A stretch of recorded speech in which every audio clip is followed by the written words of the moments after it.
নরসিংদী সদর থেকে আমাদের এই মৃত্তিকা অ্যাগ্রোফিডের একজন ডিলারশিপ নিয়ে ব্যবসা করছেন। তিনি হলেন আমাদের সুমন ভাই। আর এই সুমন ভাই কিন্তু একদম আমাদের মৃত্তিকা অ্যাগ্রোফিডের প্রায় শুরুর দিককারই একজন ডিলারশিপ নিয়ে ব্যবসা করা ভাই।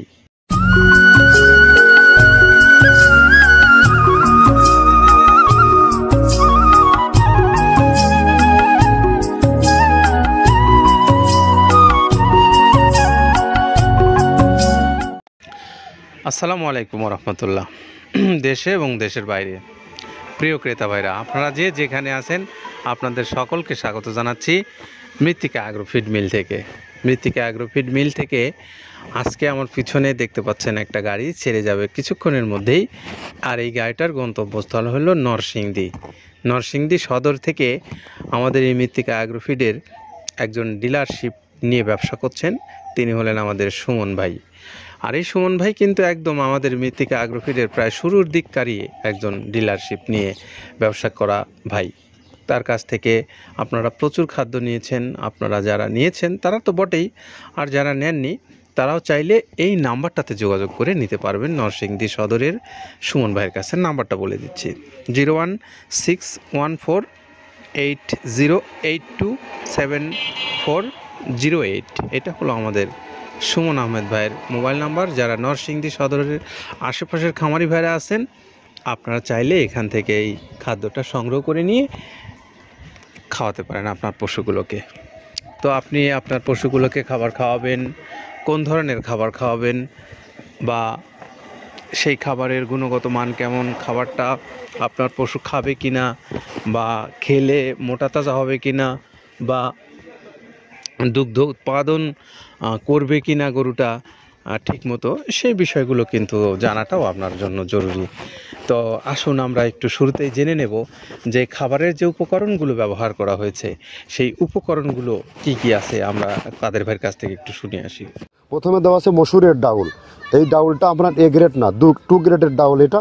এই ডাউলটা আমরা ক্র্যাশিং করে দিই, মূলত এইটা ডাউলটা ক্র্যাশিং করে দেওয়া হয়।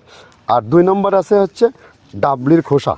ডাবলির খোসা 2 রকম হয় ডাবলি, এটাতে মূলত এলসি গ্রে কালারের ডাবলি, এটাকে আমরা এখানে ইউজ করে থাকি। এটা আর ভাঙানো হয় না, এটা আস্ত ওর সাথে মিক্সার করে দেওয়া হয়। 3 নম্বরে দেওয়া আছে আপনার হচ্ছে খেসারির ভুসি। খেসারির ভুসিটাও আমরা ওখানে মিক্সারের মধ্যে দিয়ে দেওয়া হয়, এটা ভাঙানোর কোনো পার্ট থাকে না। এটা হচ্ছে গমের পাতা ভুসি, সিলেটে বেশিরভাগ পাতা হিসেবে পরিচিত। অর্থাৎ আমরা বলি মোটা ভুসি, কেউ বলে পাতা ভুসি। এই পাতা ভুসি এটা এসিআই কোম্পানির, এটাও এই মালের মধ্যে এটাও মিশ্রণ করে দেওয়া হয়। এটা আস্ত দিয়ে দেওয়া হয়, ভাঙানো হয় না। এটা দেওয়া আছে বাদামের খোল। বাদামের খোলটাও এখানে প্রচুর পরিমাণে ইউজ করা হয়। বাদামের খোলটা গাভী গরু প্লাস ষাঁড় গরুর জন্য অত্যন্ত প্রোটিন সমৃদ্ধি এবং হাই প্রোটিন একটা খাবার।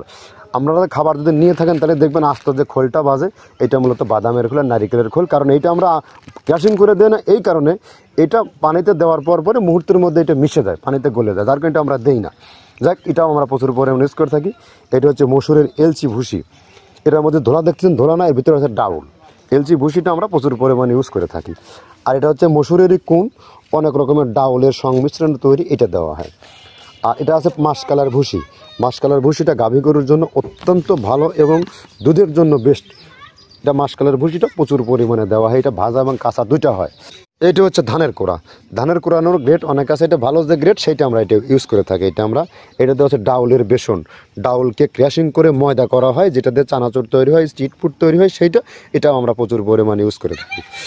আর এটা আছে আপনার স্যালবো। এটা ভুট্টার একটা ডাস্ট। ভুট্টার যে ডেজার্ট আইটেম তৈরি হয়, ডেজার্ট আইটেমের তৈরির সময় এই ডাস্টটা এখান থেকে বের হয়, সেটা আমরা ব্যবহার করে থাকি। এটা হচ্ছে গমের খুদ। গমের খুদটা আমরা ক্র্যাশিং করে দিই, কারণ এটা হজমের সমস্যা হয়, ক্র্যাশিং না করলে আমরা ক্র্যাশিং করে দিই। আর এটা হচ্ছে আপনার ডাউলের খেসারির যে গ্রেড 2 সেই ডাউলটা। এটা ডাউল আইটেমগুলো অনেক আছে, এটাও আপনার ডাউল আইটেমের মধ্যে একটা পড়ে, এটাও পর্যাপ্ত পরিমাণে দেওয়া হয়। এটা আপনার ডাবলি, রবি শস্য জাতীয়, মানে চটপটি যেখান সেইটা ডাবলি। আর আমাদের প্রধান যে সবথেকে মেজর খাবারের যে মেজর তালিকায় যেটা থাকে সেটা হচ্ছে প্রিমিয়ার কোয়ালিটির ভুট্টা। টনকে টন আমরা ইউজ করে থাকি। গাভী গরু প্লাস ষাঁড় গরুর জন্য সর্বোচ্চ বেস্ট এবং পারফেক্ট একটা খাবার। আর এটা সয়াবিনের হাস্ক। সয়াবিনের খোলটা আমরা আগের সাথে দিতে পারি না, আমাদের যে মালের চাহিদা সে পরিমাণ দিতে পারি না, আমরা ওইটা না ইউজ করে এখন আমরা সয়াবিনের ভুসিটা ইউজ করি। এটাও পুষ্টি গুণগত মান অনেক ভালো এবং ফ্রেশ। ধানের খুদটা আমরা ক্র্যাশিং করে দিই, খুদটাও এখানে ইউজ করতেছি। আপনার অনেকেই ভেবে থাকে হয়তো এগুলো আদৌ দেওয়া হয় কিনা, কিন্তু না, প্রত্যেকটা জিনিসে দেওয়া হয়। যদি প্রত্যেকটা জিনিস না দিতে পারতাম আমরা এই সুদীর্ঘ পথ পাড়ি দিতে পারতাম না। এটা হচ্ছে আপনাদের ধনসের বীজ, এটাও আমরা এখানে প্রচুর পরিমাণে ইউজ করে থাকি।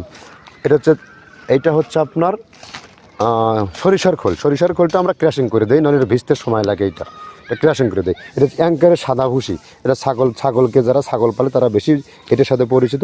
অ্যাঙ্কারের ভুসিটা এখন খামারে প্রচুর পরিমাণে ইউজ করা হয়। অ্যাঙ্কারের ভুসিটা অত্যন্ত প্রোটিন সমৃদ্ধ। নারিকেলের খোলটাও এখানে আমরা প্রচুর পরিমাণে দিয়ে থাকি। যে দুধের ভারী যে দুধগুলো আছে সেই দুধের জন্য এই নারিকেলের খোলটা অনেক প্রোটিন সমৃদ্ধ এবং দুধের ঘনত্বটা বাড়ায়, অর্থাৎ ফ্যাটি একটা খাবার এটা। আর এটা হচ্ছে আপনার তিলের খোল, দুধের গরুর জন্য বেস্ট এবং পারফেক্ট একটা খোল, তিলের খোলটা। এটাও আমরা ক্র্যাশিং করে দিই, ভিজতে সময় লাগে এটা। আর এটা হচ্ছে গমটা আমরা আস্ত ভাঙায় দিই। এভাবে আমাদের একে 30টা স্যাম্পল এখানে আছে, 30টা প্রোডাক্ট আমরা একটা ব্যালেন্স করে সমন্বয় করে এটা দেওয়া। আমরা এতক্ষণ শুনছিলাম আমাদের আব্দুল কাদের ভাইয়ের কথা। তিনি আমাদেরকে জানাচ্ছিলেন যে এই খাদ্যটা কোন কোন উপকরণ ব্যবহার করে তিনি প্রস্তুত করে আপনাদেরকে দিচ্ছেন, সে বিষয়ে তিনি জানাচ্ছিলেন। তো এইগুলো যখন আমরা জানলাম, জেনে আমরা আপনাদেরকে এখন একটু জিজ্ঞেস করতে চাই খামারি ভাইরা, যে এতগুলো উপকরণের কথা বললেন কাদের ভাই, যে আমরা এতগুলো উপকরণ ব্যবহার করে এই খাদ্যটা প্রস্তুত করছি। তো এই উপকরণগুলো যদি থেকে থাকে এই খাবারের মধ্যে, তাহলে নিঃসন্দেহে কিন্তু আপনার এই খাবারটা অবশ্যই আপনার কাছে যেমন গ্রহণযোগ্য মনে হবে, আপনার পশুও কিন্তু খাবারটা খেয়ে মোটা তাজাও হবে এবং স্বাস্থ্যবান দুগ্ধ উৎপাদন সব দিক থেকেই গরুর ভালো ফলাফল বয়ে নিয়ে আসবে বলেই আমরা বিশ্বাস করি, এবং ইতিমধ্যেই তা প্রমাণিত হয়ে গেছে। বাংলাদেশের বিভিন্ন অঞ্চল থেকে যে সমস্ত খামারি ভাইরা এই খাদ্যটা খাওয়াইছেন, আপনারা তো বটেই জেনে গেছেন খাবারের গুণগত মান সম্পর্কে। আর যারা জানেননি, খাদ্য খাওয়াননি, তারা একটু জেনে নিতে পারেন বা খাবারটা আপনার পশুগুলোকে একটু পরীক্ষামূলকভাবে হলেও খাওয়াতে পারেন। তো আমরা এখন একটু আসব যে আপনি খাবারটা নেবেন, কিভাবে নেবেন, আপনার প্রক্রিয়াটা কি, সেটা একটু জেনে নিন। আপনি যখন এই খাবারটা অর্ডার করতে চান, আপনি আমাদের মোবাইলে ফেসবুকে যান। ফেসবুকে গিয়ে মৃত্তিকা অ্যাগ্রোর বা মৃত্তিকা ডেইরির যে পেজ রয়েছে, আপনারা সেই পেজটা ফলো করেন এবং ফলো করে সেখান থেকে ডেসক্রিপশনে যান। ডেসক্রিপশন টিপ দিলেই আপনার মোবাইল নাম্বারগুলো সেখানে চলে আসবে মৃত্তিকা অ্যাগ্রো ফিড কর্তৃপক্ষর। আবার আপনি ইউটিউব চ্যানেলে যান। ইউটিউব চ্যানেল থেকে মৃত্তিকা ডেইরি নামে যে ইউটিউব চ্যানেল রয়েছে, সেই চ্যানেল, মৃত্তিকা কৃষিচিত্র নামের চ্যানেল রয়েছে, অনলাইন গরুর হাট নামক চ্যানেল রয়েছে। এই চ্যানেলগুলোতে আপনারা ফলো করেন, দেখবেন সেখানে এই নাম্বারগুলো ডেসক্রিপশনে দেওয়া আছে। সেখান থেকে নাম্বারগুলো আপনারা সংগ্রহ করে নিয়ে সরাসরি কর্তৃপক্ষের সঙ্গে কথা বলেন। কথা বলে আপনি আপনার প্রয়োজন অনুসারে অর্ডার দেন। আর অর্ডারের জন্য আপনারা এখানে যোগাযোগ করতে পারেন, অথবা আপনারা যারা ডিলারশিপ নেবেন তারাও সরাসরি ফোনে কথা বলতে পারেন, অথবা সরাসরি আপনারা কেউ সশরীরে এসে দেখা করে কথা বলে মিল ভিজিট করে আপনারা যারা নিতে চান তারাও চাইলে এখান থেকে যোগাযোগ করে নিতে পারবেন। তো এই বিষয়গুলো আপনারা যারা আগ্রহী আছেন, আমরা সেই খামারি ভাইরা বা সেই ক্রেতা ভাইদেরকে আমরা দৃষ্টি আকর্ষণ করছি, আপনারা এই নাম্বারগুলোতে যোগাযোগ করে আপনি আপনার পছন্দের এই খাবারটা সংগ্রহ করে নিয়ে আপনার পশুগুলোকে খাওয়ান, আপনি নিশ্চয়ই উপকৃত হবেন। সেই প্রত্যাশা রেখে আমরা আজকের মতো বিদায় নেব। তার আগে আমরা সুমন আহমেদ ভাইয়ের নরসিংদী সদরের, যিনি এই খাবারটা নিচ্ছেন, তার মোবাইল নাম্বারটা বলে দিচ্ছে 01614827408। এটা হলো আমাদের সুমন আহমেদ ভাই, নরসিংদী সদর থেকে, যিনি এই খাবারটা নিচ্ছেন। ভালো থাকবেন সবাই, নিরাপদে থাকবেন। আল্লাহ হাফেজ।